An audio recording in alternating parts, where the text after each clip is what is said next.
Kung nakikita mo yung gulong niya,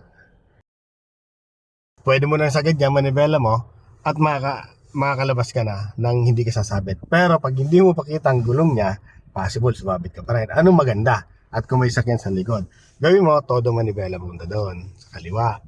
Naka-drive ako. Hindi, re-reverse mo pa yan. Oh. Yan, tapos, a-adjust ka dito pa atras. So, tingnan mo dyan, adjust ka ng konti.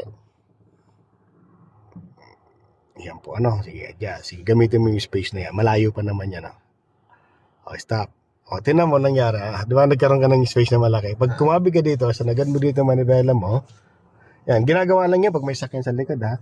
Pero pag wala naman sakyan talaga, pwede ka na matras. So, ilagay mo sa drive. O, tingin ka dito. Yan, pag nalagpas niya, go ka na.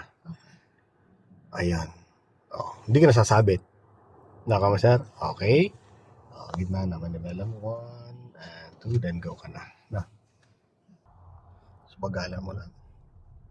Ay, nandun yung sasakyan, nandun, Kabi ka na dyan, mag-alam mo lang, Nipisin mo tong Ford na puti. Yung hindi ka lang sasabit, Layo mo na. Yan, Then, sige, madjust ka na papunta doon sa unahan. Sige pa. Adjust. Punta ka dyan na konti. Stop na. Kita mo na to, hindi pa. Pwede na, Oh, pwede na, kita mo na. Okay. Sige nga, tinaw nga, ma-adjust mo na yan. So, kailangan mo lang gawin dyan ay ilapit ang gulong doon sa uso ng sakyan na yan. Okay.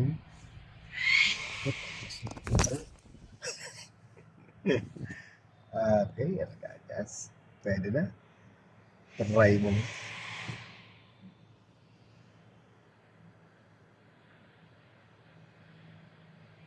Pasok. Tingin sa kabila. Pasok din.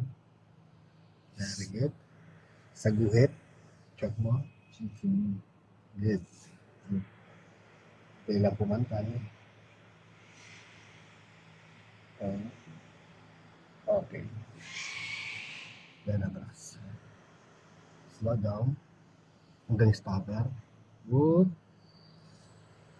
Nice man. Very good ka sa rila. Nice. Push ko lang konti Okay. para sa compartment. Okay po, sir. Okay.